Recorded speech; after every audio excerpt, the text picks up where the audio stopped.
Hello, আসসালামু আলাইকুম viewers. আর একটি নতুন ভিডিও নিয়ে আপনাদের সামনে উপস্থিত হলাম।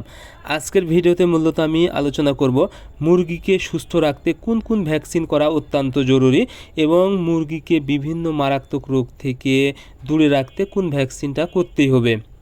আপনারা যারা মুরগি পালন করে থাকেন বাসা বাড়িতে বা খামারে, মুরগির জন্য ভ্যাকসিন করা অত্যন্ত গুরুত্বপূর্ণ, কারণ মুরগির জন্য কিছু মারাত্মক রোগ আছে, যে রোগগুলো হলো মুরগিকে সুস্থ করা প্রায় অসম্ভব এবং দেখা যায় 80 থেকে 100% পর্যন্ত মুরগি এক রাতে বা 2 রাতে মারা যেতে পারে।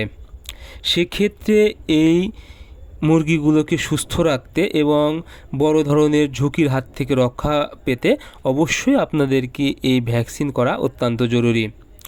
এর জন্য আপনাদেরকে কিছু বিশেষ ভ্যাকসিন আছে যেগুলো করতেই হবে। এর মধ্যে আপনারা প্রথম যে ভ্যাকসিনটা সেটা হলো রানীক্ষেতের ভ্যাকসিন। আপনারা রানীক্ষেত প্লাস বঙ্কাইটিস করবেন, সেটা 4 থেকে 5 দিন বয়সে। আপনারা যে কোনো মুরগিই পালন করেন, সকল মুরগিকে একই ভ্যাকসিন করা যাবে, রানীক্ষেত প্লাস বঙ্কাইটিস। এটি মূলত আপনারা চোখে ড্রপারের সাহায্যে দিবেন, তাহলে কী হবে, প্রতিটা বাচ্চা ভ্যাকসিন 100% পাবে এবং আপনারা নিশ্চিত হতে পারবেন। এরপরে কি করবেন, আপনারা 11 দিন বয়সে গাম্বুরা ভ্যাকসিন দেওয়ার চেষ্টা করবেন, 11 অথবা 12। এই গাম্বুরা রোগটা মুরগির জন্য অত্যন্ত মারাত্মক। এই রোগটা হলে কিন্তু বাচ্চা অবস্থায় কিন্তু এই রোগটা হয়ে থাকে, বিশেষ করে এই 12 দিনের পর থেকে 40 দিন বয়স পর্যন্ত কিন্তু এই রোগটা মুরগির জন্য অনেক মারাত্মক এবং এই রোগ হলে কিন্তু অনেক মুরগি মারা যেতে পারে। এই জন্য এই ভ্যাকসিনটা আপনারা 11 বা 12 দিনের পর 11 দিন অথবা 12 দিনে করে নেবেন।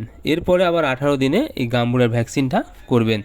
মাত্র 2টাই গাম্বুরার ভ্যাকসিন যদি করেন, তাহলে কিন্তু আপনারা গাম্বুরা রোগ থেকে মুরগিকে রক্ষা করা সম্ভব। এরপরে কি করবেন, আপনারা 24 দিন বয়সে, অর্থাৎ যখন গাম্বুরার ভ্যাকসিনটা কমপ্লিট হয়ে যাবে, তখন কিন্তু আপনারা যে 4 দিনের রানীক্ষেতের ভ্যাকসিনটা করেছেন, ওই ভ্যাকসিনের কার্যকারিতা আস্তে আস্তে কমতে থাকবে। এই জন্য আপনারা অবশ্যই 24 দিন বয়সে আর একটা রানীক্ষেতের ভ্যাকসিন করে নেবেন। তাহলে কি হবে, একদম ডোজটা কমপ্লিট হবে এবং এই সময় যে মুরগির রানীক্ষেত রোগ হওয়ার সম্ভাবনা থাকে, এবং মুরগির জন্য রানীক্ষেত রোগ কিন্তু অত্যন্ত মারাত্মক। এই রোগ যদি একবার হয়ে যায়, তাহলে মুরগিকে বা মুরগির বাচ্চাকে বাঁচানো প্রায় অসম্ভব। এই জন্য আপনারা যদি এই রানীক্ষেতের ভ্যাকসিনটা করতে পারেন, তাহলে কি হবে, আপনাদের মুরগিটা এই রানীক্ষেত রোগ থেকে রক্ষা পাবে। এই জন্য আপনারা মুরগিকে সুস্থ রাখতে অন্তত এই 4টা ভ্যাকসিন অবশ্যই করে নেবেন।